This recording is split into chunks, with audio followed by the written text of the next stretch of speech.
আসসালামু আলাইকুম ওরহমতুল্লাহি আবরাকাত। মিষ্টি বানাচ্ছিলাম। তো আমাদের গাজীপুর, কাপাসিয়া বা বাংলাদেশে অনেক জায়গায় প্রচলিত আছে গজা মিষ্টি। কেউ হালকা মিষ্টি তৈরি করে, কেউ আবার একেবারে চিনি শিরার ভিতরে ভিজিয়ে ভিজে গজা বানায় যেটা। তো সেটা আবার শুকিয়ে যায়, চিনি যেহেতু শুকিয়ে যায়। তো আজকে একটু চেষ্টা করলাম, আগে পরেও বানাইছি অনেক দিন। তো আজকে একটু সুন্দর করে বানাইতে চাইলাম। তো একটু মন চাইলো খাইতে মিষ্টি, তাই যেই বাবা সেই কাজ। প্রথমে আটা সুন্দর করে, তবে এটা ময়দা দিয়ে ভালো হয়, আমি আটা দিয়ে বানাইছি। সুন্দর করে আটা একটু গুলে মথে রাখতে হয়। তারপর কিছুক্ষণ পরে সুন্দর করে দেখতে পাচ্ছেন গোল করে কেটে, একটু একটু কেটে সুন্দর করে মিষ্টির শেপ দিয়ে বেলে নিলে, একটু কানা করে দিলে ভালো হয় চাকু দিয়ে। তো যাই হোক, আলহামদুলিল্লাহ আমি অনেক সুন্দর হয়েছে মিষ্টি, এত মিষ্টি দেয়নি, মোটামুটি ভালো হয়েছে, খাইছি আমরা সবাই মিলে। তো প্রায় সময় আমি চেষ্টা করি একটু একটু জিনিস নিজে বানিয়ে খেতে। তো দেখতে পাচ্ছেন আমি বানাইতাছি। তো একদম সহজ, আমি অন্য কিছু দেই নাই, খাবার সোডাও দেই নাই, কোনো কিছু ব্যবহার করিনি, শুধু আটা আটা আর চিনি, ব্যাস এতটুকুই।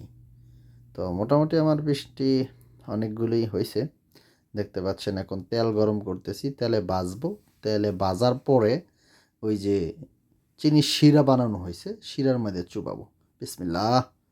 দেখতে পাচ্ছেন তেল গরম হয়ে গেছে, তেলের মধ্যে দুটা তিনটা করে ভেজে সুন্দর করে একটা কালার আসতে হবে, সুন্দর ব্রাউন কালার। তারপরে ব্রাউন কালার আসলে এটা থেকে উঠায়া চিনির শিরার মধ্যে চুবাইতে হবে, তাইলে পারফেক্ট মিষ্টিটা হয়ে যাবে।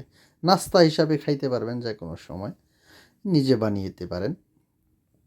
তো আমি মাঝে মধ্যে বানাই, নাস্তা হিসাবে খাই। মাঝে মধ্যে দেখা গেছে খিদা লাগলে দুইটা একটা খাইলে ভালো লাগে। ইচ্ছা করলে কম মিষ্টি দিয়েও বানাইতে পারবেন, আবার বেশি মিষ্টি দিয়েও বানাইতে পারবেন। হালকা একটা চুবান দিয়ে থুয়ে দিলেন, হালকা মিষ্টি লাগলো।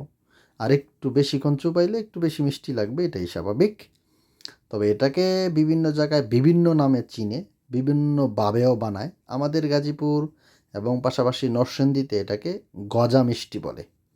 তো ভিডিওটা ভালো লাগলে অবশ্যই লাইক কমেন্ট শেয়ার করবেন, এবং আপনাদের এলাকায় এই মিষ্টির কী নাম, কী নামে পরিচিত সেটাও কমেন্ট করে জানাবেন, এবং কেমন হয়েছে সেটাও বলবেন। দাওয়াত রইল, আমার বাড়িতে আসবেন, মিষ্টি খাওয়াবো। তো দেখতে পাচ্ছেন প্রায় মিষ্টি বানানো শেষ পর্যায়ে। তো আমি একটু খেয়ে দেখতেছিলাম মিষ্টিটা কেমন। ওয়াও, মাশাল্লাহ, সত্যি অসাধারণ ছিল, খুব ভালো লাগতেছে। আমার ভালো লাগে, আমি মাঝে মধ্যে তৈরি করি। যারা আছে রুমে আরও দুই চারজন, তাদেরকে নিয়ে খাওয়া দাওয়া করি, ভালো লাগে। মাশাল্লাহ, যথেষ্ট সুন্দর হয়েছে। তো আপনাদের দাওয়াত, ভালো লাগলে লাইক কমেন্ট শেয়ার করবেন। গজা মিষ্টি এটা। তো এই তো মিষ্টি বানানো প্রায় শেষ পর্যায়ে, এইগুলো বানানো হয়েছে। Bye bye.